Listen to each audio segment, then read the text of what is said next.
कि अभी ये जो आज सुनवाई हो रही है, ये करीब 70 से ज्यादा याचिकाएं जो लिस्टेड थी, जिसको लेकर ये मामला अदालत में आज आया सुनवाई के लिए। मतलब अभी तो अदालत एक तरीके से ये मामला खुद सुप्रीम कोर्ट की बेंच सुनेगी या फिर किसी हाई कोर्ट को रेफर किया जा सकता है। अभी बिल्कुल शुरुआती स्टेज में, अभी तो इस पर भी अदालत ने मोहर नहीं लगाई है कि आखिरकार इस मामले की सुनवाई होगी कहां। दर्शकों को ये क्लैरिटी दीजिए, उसके बाद फिर आते हैं कि क्या क्या बातें हुई हैं आज सुनवाई के दौरान।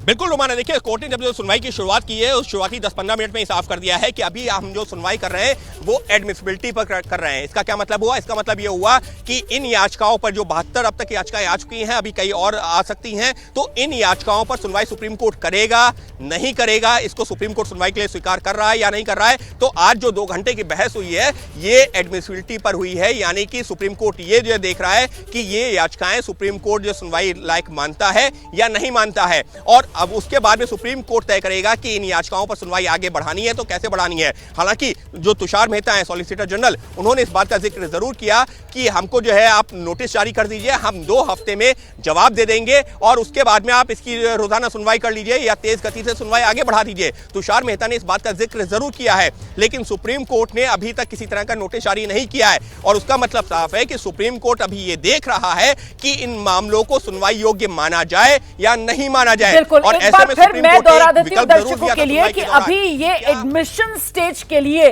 कि आखिरकार ये मामला एडमिसिबल और ये मामला किस कोर्ट में सुनवाई के लिए लाया जाए। क्या सुप्रीम कोर्ट की बड़ी बेंच ही इस मामले पर सुनवाई करे या फिर किसी हाई कोर्ट को ये मामला सौंप दिया जाए सुनवाई के लिए। अभी तो सिर्फ और सिर्फ इन्हीं तमाम दलीलों के आधार पर इस मामले को तौला जा रहा है, ये तय करने के लिए कि इस मामले पर सुनवाई होगी कहां। और उसी दौरान यहां पर, क्योंकि सुप्रीम कोर्ट पर में जब कोई मामला आता है सुनवाई के लिए, तो आप जानते हैं इस बात को कि मामले में सुनवाई फिर संविधान और संविधान के जो आर्टिकल्स हैं उसकी बुनियाद पर उनकी रक्षा के तहत की जाती है। और ऐसे में किस तरीके से वो अलग अलग मौलिक अधिकार जो संविधान देता है उसका उल्लंघन इस वक्त संशोधन कानून के जरिए हो रहा है। ये जो याचिकाएं पहुंची थी, इन्हीं को लेकर दलीलें किस तरीके से रखी गई हैं। तो आगे की सुनवाई है वो कल 2 बजे के लिए एडजर्न किया गया है और अभी सुनवाई पूरे केस में जारी है। जो मुस्लिम पक्ष के जो वकीलों का कहना था कि सेक्शन 3 में, सेक्शन 9 में, सेक्शन 14 में, सेक्शन 36 में और सेक्शन 83 में जो अमेंडमेंट्स हुए हैं वो अमेंडमेंट्स उनके फंडामेंटल राइट का हनन करता है। ये मुस्लिम पक्ष का दलील था कानून के हिसाब से। दूसरा उनका कहना है कि जो उनका फंडामेंटल राइट है आर्टिकल 25-26 में, यह जो संशोधित कानून है ये उसका हनन करता है। तो आज अदालत में जो कार्रवाई हुई है उसी को लेकर ये वकील की तरफ से ब्यौरा रखा जा रहा था मीडिया के सामने। में सीधे आपको लेकर चलूंगी, हमारे साथ हमारे सहयोगी निपुण सहगल इस वक्त मौजूद है और निपुण सहगल जो है वो कोर्ट रूम में ही मौजूद थे जब ये सुनवाई चल रही थी। सबसे पहले तो निपुण ये बताइए कि आज की सुनवाई में क्या हुआ है, क्या किसी तरीके का कोई आदेश, कोई निर्देश सुप्रीम कोर्ट की तरफ से आज दिया गया है? जी नहीं, कोई आदेश या निर्देश नहीं दिया गया है। जब सुनवाई खत्म होने वाली थी तो सुप्रीम कोर्ट ने ये इंडिकेट किया, ये संकेत दिया कि वो 2 आदेश देने जा रहा है तब तक जब तक कि ये सुनवाई लंबित रहती है सुप्रीम कोर्ट में, तब तक के लिए। यानी नोटिस जारी किया जाएगा और एक अंतरिम कि जो वक्फ बोर्ड है उसमें एक्स ऑफिशियो मेंबर यानी जो सरकारी जो नामित प्रतिनिधि होते हैं उनके अलावा सभी मुस्लिम हो। और उससे भी बड़ी चिंता जो जताई जा रही है वक्फ कानून विरोधी जो आंदोलन करने वाले लोग हैं उनकी तरफ से कि वक्फ बाय यूजर जो है, जो रजिस्टर्ड नहीं है, उसको डीनोटिफाई कर दिया जाएगा, यानी वो वक्फ नहीं रह जाएगी।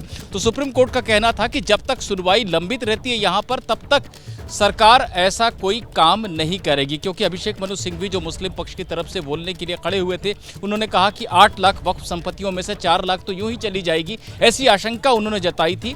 तो सुप्रीम कोर्ट ने ये इंडिकेट किया, चीफ जस्टिस ने इसका संकेत दिया कि ऐसा आदेश वो देंगे, लेकिन तमाम वकील थे सॉलिसिटर जनरल तुषार मेहता समेत, जिनका कहना था कि उनकी बहुत सारी बातें अभी अधूरी रह गई हैं और इस पहलू पर वो बात करना चाहते हैं।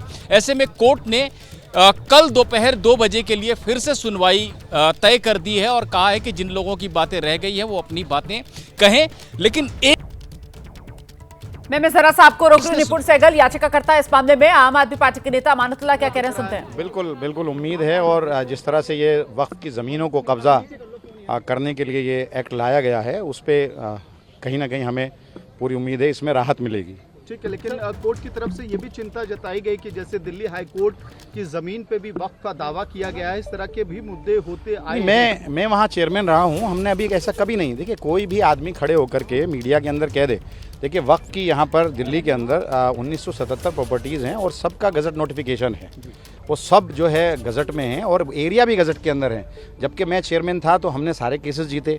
अब जब इनका, जैसे मैं मिसाल देता हूँ कि ये सारी चीज़ें अब उसके बाद जब मैं 2023 में चेयरमैन नहीं रहा, पद से हट गया, तो अब रेवेन्यू जो सेक्रेटरी है वो जो है उसको देख रहे हैं। तो शाही ईदगाह का मसला आया, तो शाही ईदगाह की ज़मीन को बाकायदा उसने एफिडेविट दिया कि हमारी नहीं है। एक नखुंजी मस्जिद है वहाँ, उसके अंदर महरौली के अंदर कई सारी दरगाहें हैं, उस पर उन्होंने जो है क्लेम किया। मैं कह रहा हूँ कि केंद्र सरकार या स्टेट अगर किसी ज़मीन को लेना चाहती है तो सीओ या जो डीएम को ये पावर दे रहे हैं तो वो उसको कैसे चैलेंज कर सकता है, उनके खिलाफ कैसे जा सकता है, सरकार के खिलाफ नहीं जा सकता। तो केंद्र सरकार ने एक नोटिफिकेशन जारी किया था 123 प्रॉपर्टीज़ का, और सारी ज़मीनें उन्होंने अपने अंडर ले ली थी। तो मैं क्योंकि इनके अधीन नहीं आता, क्योंकि हमारी अलग सरकार है और ऑटोनोमस बॉडी थी, तो मैंने चैलेंज किया हाई कोर्ट के अंदर और सारी ज़मीनें वापस लेकर आए। एडमिनिस्ट्रेशन कंट्रोल जो है आज भी दिल्ली वक्फ बोर्ड का है और वो केस चल रहा है। अगर इन्हीं का होता, ये डिविजनल कमिश्नर जो आज है या जो सीओ है अगर आज है, तो आप उम्मीद कर सकते हैं कि रेवेन्यू सेक्रेटरी का या रेवेन्यू जो केंद्र सरकार यूनियन ऑफ इंडिया के खिलाफ वो चला जाता, कभी नहीं जाता। तो यही एक साजिश है इनकी कि स्टेट का ही आदमी इनका जो है सीओ, वो सीओ रहे, स्टेट का ही चेयरमैन रहे, और डीएम को सबसे ऊपर जबकि रखा गया है। जबकि मैं यहाँ चेयरमैन था, हमारे जो ऑर्डर होते थे, बोर्ड के जो ऑर्डर होते थे, उसको जो है कोई सुपरसीड नहीं कर सकता।